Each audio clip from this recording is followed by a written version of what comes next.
तो भाई लोग देखिए भोजपुरी इंडस्ट्री में पवन सिंह का एक गाना आ गया है धनिया है जान। गाना के बारे में बात करी भाई लोगों तो बहुत ही मजेदार गाना आई। ये गाना बहुते ज्यादा बाजल, इतना बाजल है कि मतलब बहुत सारा पे रील बन गई है। ये गाना का वीडियो क्वालिटी बहुत सही है, मतलब ये बहुत बढ़िया से शूटिंग दियल गई है, बढ़िया बढ़िया सीन में दिखावल गल है। मतलब कि ऐसा वीडियो केहू ना बनैल होई अब ले, लेकिन हम तो उनके बता देते हैं कि मजेदार गाना, अच्छा गाना सुने में बहुत ही मजा आ जाला सुने में, मतलब मजेदार सॉन्ग है भाई लोगन। एक तरह से तोलन के बताई तो ऐसा गाना मतलब केहू ना गा पाई, मतलब केहू रहो, लेकिन खाली पवन सिंह गा सकत हमें ऐसा गाना। तो हम तो लोगन के गाना के बारे में बढ़िया से बताया वाला है, वीडियो के लास्ट तक देखिए लोगन, बस हम इतने तो लोगों से कह चाहत हई। तो चलिए शुरू करते हैं। तो पवन भैया देखा खेते में जो ना कि महिंद्रा ट्रैक्टर चलावत रहे ना, और भाई एक जना बैठलो भी रहे ना, उनके मतलब लेके खेत जो ना कि जोते ना, आज उनके खेत में मतलब बहुत सारा मजदूर काम करत रहे ना। सो मतलब यहाँ हुआ मतलब जनते अब बहुते ऐसा काम होला खेती बाड़ी करे में, तो वैसे बहुत सारा काम करत रहे ना। सो आ पवन सिंह का जौन मतलब की पत्नी मतलब की जौन मेहरारू बाणी मतलब खाना लेके आवे नहीं और पवन सिंह के मतलब खिलावे नहीं। तो पवन सिंह बस ये कहे ना कि मतलब देखा हम जाती मतलब बहरे कमाए, आ कुछ मतलब सब्जी तरकारी बा कुछ भी मतलब खाए पिए वाला चीज जौन बाटे, अगर तोके कोनो दिक्कत हुई तो बोला हम बो देते या फिर कोनो तकलीफ तोके ना हुई। जाए के ना पड़े बाजार से लियावे तर करिया हो। तो इतना पवन भैया मतलब बात कहे ना, फिर उनका मतलब जो वाइफ बानी जो मेहरारू बानी वो ये बात कहे नी।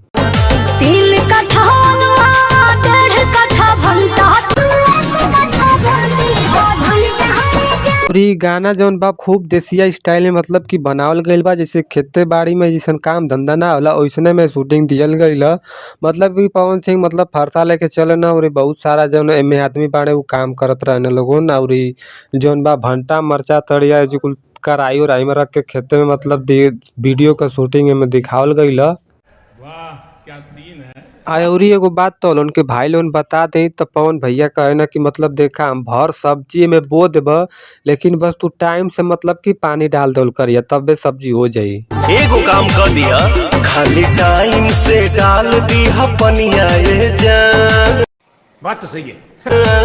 लेकिन भाई लोग हमके एगो बात समझ में ना आवत है, देखा लोन पीछे मतलब कि डांस होत बा, आई भैया जौन बारे मतलब कि भैया जौन बा वो फरसा लेके मतलब कि मुड़ी हिलावत है।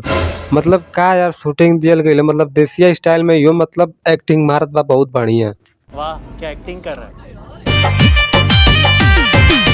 आ वीडियो क्वालिटी बहुत ही सही है भाई लोग, मतलब ऐसा क्वालिटी मतलब क्यों वीडियो में ना मिलेला, बहुत जो मतलब जो कहल जाला मतलब कि एक नंबर का क्वालिटी, और शूटिंग बहुत शानदार, मतलब हर एक एंगल से शूटिंग दियल गई है।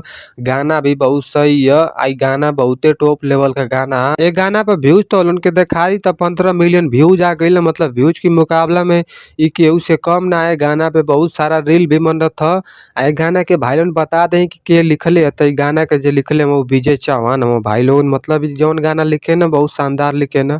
आ गाना के म्यूजिक दिले हम वो यादव जी म्यूजिक दिले, मतलब विजय यादव समझ लोगन, मतलब म्यूजिक भी बहुत सही है। और का तो के हम बताए बंद करो हाथ जोड़ के मैं मोदी साहब से गुजारिश करता हूँ। 1 कट्ठा बोदे हो धनिया है जान।